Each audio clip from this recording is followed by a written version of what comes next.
One.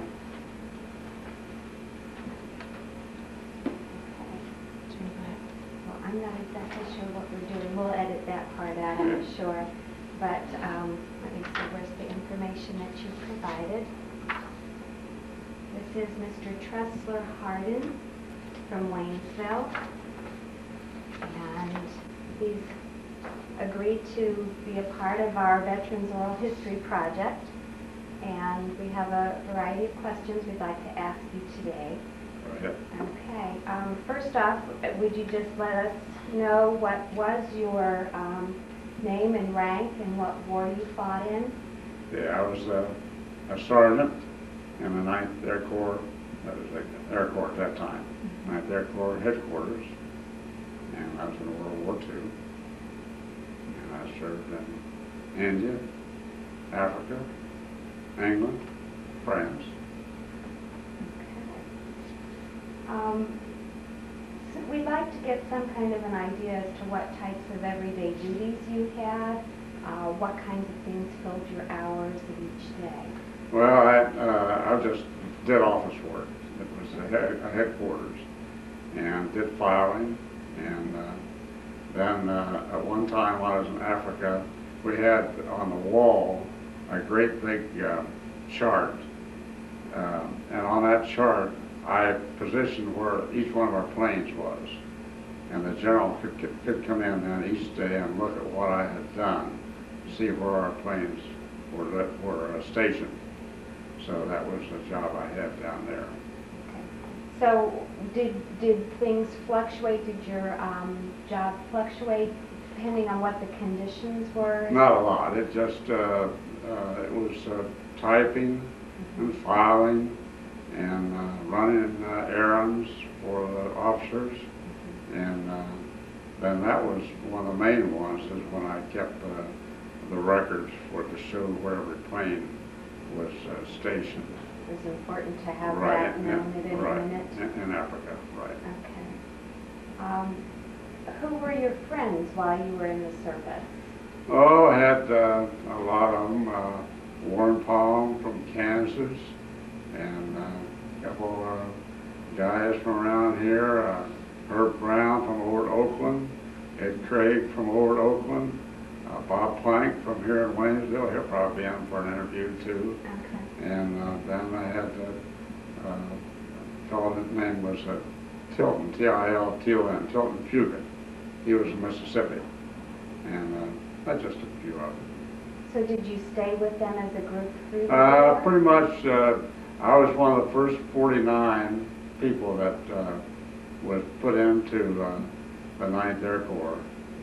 It was a service command at that time out at Patterson Field. They put us in the 9th Air Corps Service Command, and then it all became a part of the 9th Air Corps headquarters. But I was one of the first 49 to get in there, and so we stayed pretty much together. They broke off into smaller groups when we got overseas because it was too much for one big headquarters to handle all the things that we did. So they broke off into, they call it First ADA, AADA. It's just forgot just what the initials stood for right now. And then Second ADA, so it broke off into branches like that. But basically the 9th Air Corps people stayed pretty much the same down in Africa. Now once we got over to England, then we had a lot of new ones came in from other places and joined us. Now, were your jobs in England similar or the same as to what you had Pretty been much, doing in pretty much Africa? the same. Pretty much the same. Now, I see on this one list that you had listed England and India as well as France. Now, were you in India during the war as well? When we went to India, we only went there as a means of going to Africa. We left from the East Coast, left from New York, and we went down around the southern part of Africa and up to Bombay, India. And we were on the USS West Point that held 10,000 troops. And most of the troops on there were headed for Iraq and Iran. And our ship drew too much water to go any further north. So we had to all debark there at Bombay. The rest of them that were headed for Iraq and Iran got on smaller ships and went on up through there. With us, we went in 200 miles inland to a British rest camp called Camp Dialali. And we stayed there 2 weeks until we could get a ship that would take us back to Africa. Because India was just we were there, but we just were waiting to get over to Africa. That was the reason. Was India involved in the war in any way? Not at that point, no. Okay. Have you been able to keep contact with some of these people? Not really. For a while, we had a reunion for a couple of years after we got out, and then it broke up. But we tried for a while. In fact, I was instrumental in trying to get the first one going, but it seemed like we didn't have enough response to keep it going, so just twice. Now, tell me a little bit about, at that time when you were enlisting, or did you enlist or were you? Enlisted. Okay. What was your personal life like when you were there, getting ready to go? Were you married? No, I was. I graduated from high school in 1939, and then I went 2 years to Miami Jacobs Business College, and then I started working in the accounting department at the Dayton Farm Light Company. And I was there 13 months, and then it became obvious that enlist or be drafted, take your choice. So I haven't been drafted for very long, so I just went ahead and enlisted. I enlisted at Patterson Field on June 26, 1942, and came back October 15, 1945, and was discharged there. But I went to these other places in the meantime. But I was thankful. At that time, did you have brothers in the? I have 2 brothers, and one of them is now deceased, but we were all in at the same time. My younger brother, Lansing, served in the Navy, and my older brother, Ronald, was in field artillery. So you didn't join at the same time or anything I was like the that? first one of 3 to go in. Are you the oldest of the 3? No, I'm not the oldest, but that's just the way it worked out. I would have been drafted sooner than they would have. So I just went ahead and enlisted. What kind of things were happening while you served? You were in Africa. How much were you aware of the fighting that was going on? You spoke of being We were headquarters. in the headquarters. We were not really involved in it. Most of when we were down in Africa, the most significant thing, first of all, when we arrived there, we were 17 miles out of Cairo, out in the desert. And we would get up in the morning and have reveille at before 7 o'clock and have chow. And at 7 o'clock, we got on bus trucks and we were transported into Cairo. And we worked in offices there until 1 o'clock. And then from 1 o'clock until 4 o'clock, we had the siesta. That's what they have over in that country. They take a break. So we took a break like the rest of them, 1 to 4. At 4 o'clock, we went back to work and worked from 4 until 7. And then we got on trucks and rode back out to the base again. They had chow and mail call. And by that time, it was pretty much time to hit the sack and get ready for the next day. Do it again the next day. When you think of your military experience, are there positive things that you can say about it? I was always, I was a good military man. Yeah, I liked it. That doesn't mean that I wasn't happy at home. Quite the contrary, I came from a good family and all that. But like a lot of guys were unhappy and they didn't take advantage of sightseeing in places where they had opportunities to. But I always was happy in the service and got along well with other people, and they got along well with me, and I was always enjoyed it. Can you think of anything that was negative about being in the service? Not really. I mean, you complain, of course, about the usual things, the food, you know, and this and that and the other. But when you take it all together and you make allowance for those things, why, I didn't really have anything negative to think about. Did your service change you in any way? Not really. A lot of people say that, you know, they came back a wreck, or they grew up, they became a man or whatever. I just same what I got out as it was over there, as far as I know. How old were you when you enlisted? 20. Okay. And so you were what, 24 or 23? 23. When you got out. What's one thing that you would like to have said about your experience with the war that you've never said before? Do you have anything, or you? Not really. Not really. I've been pretty much open about whatever. Well, that's the end of my questions. Are there anything that you might like to add? Not really.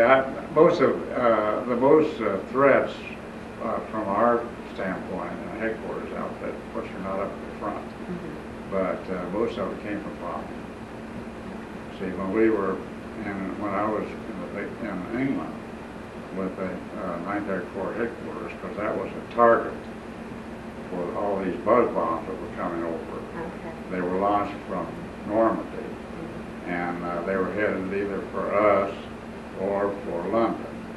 And so they averaged about one a day, 1 an hour, 24 hours a day.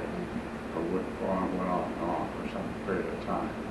But that was what our greatest threat was. Did you have a standard procedure as to what you did? Well, we hung a mess kit there in our barracks, and when the siren went off, when they got buzz bombs, they were buzz bombs that came over. When they got close enough, you could hear that rattling. We jumped and went to the train, slept with the clothes on, and came back in, hit the sack, and about an hour later, here it come again, back out again. So we had quite a bit of that. What leaders were at headquarters in these different places? How's that again? You talk, with it being headquarters, I'm sure there were generals and different people coming in and out. We had one of the things that I remember. I don't know if you should. I'll say this, and I don't know if you should print it or not. But in England, I was in a barracks. And my office was in a barracks right next to the general, John Miller. And before the invasion of Normandy, he was at a social gathering one evening, a dance, and he got drunk. And he made the comment in front of all these people. He said, "On my word of honor, the invasion takes place within 10 days. A lot of girls reported him. The next day he was on a plane back to the United States. I don't know if that should be. If you're going to, I'd rather really that you didn't. We can edit that out. Yeah, I'd rather you edit that out, because if this goes on any place, this could get backward. It could be, so leave that out. Okay. Leave that out. What about like Eisenhower? Did you ever see any of? We met. I was in the Jeep, and General Eisenhower was in another Jeep, and we met there on a road in France. So that was as close as I came to seeing him. So with the Normandy invasion, then the headquarters followed the invasion into France? Right. We didn't go see the June 6, 1944 was D-Day, and we didn't go over to August. Okay. We didn't go over to August, so we were quite a bit back. Okay. Well, can you think of some questions or anything else that you might like to add? I think it's been very thorough. It's been very enlightening.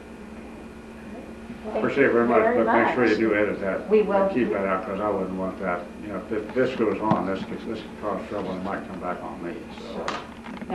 It's a good length. Okay. We did it. And I think, It should say record. Does it say it? well, it just says full auto, but I think it's recording. Now, she told me it would say record in the In the box. window? Yes. Because I sure would The hate blind to. leading the blind here. Okay, what? Okay. Now we're fine. We can edit too. Okay. If you would just start by telling us your name and rank and where you served and so forth. My name's Nick Cody. I was in the Army from late 58 through, including reserve responsibilities, through December of 64. And basic training was at Fort Knox. I was a medic. That training was at Fort Sam Houston in Texas. And the program that in that era, everybody had an enlistment responsibility or a draft responsibility. So the Army introduced a program where you got your basic training and then your specialty training, and then you had an extended reserve responsibility. And so the active duty then was only 6 months. I went to summer camp the following year at Fort Knox, and then the year after that at Breckenridge. And then along came something called the Berlin Crisis. In late 1961, Willie Ulbricht was threatening to sign a separate peace with the Russians and would eliminate the Berlin Corridor and so forth. So President Kennedy mobilized the troops, and I was one of them. And we went to Fort Campbell, Kentucky. It's from late 61 through late 62, and prepared to do battle with the Russians. We never did.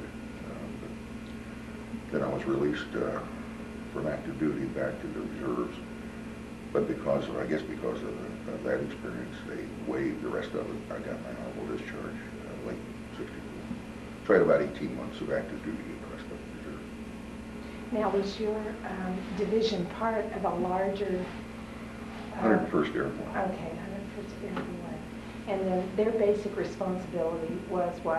I know that you served as a medic and moving out in a potential wartime situation. What was their main responsibility as the 101st? Kick all that rear. I mean, that was airborne to go in and relieve the And garrison. for someone that doesn't know what airborne responsibility To jump out of airplane. Okay. Okay. What were your everyday duties? What was your normal day like? Well, the early part training was pretty much just training. When we were recalled for active duty, we spent the first 3 or 4 months in the field just getting ourselves tough. And then I worked in the hospital at Fort Campbell for about 4 or 5 months I worked in the pediatric clinic, which was fun.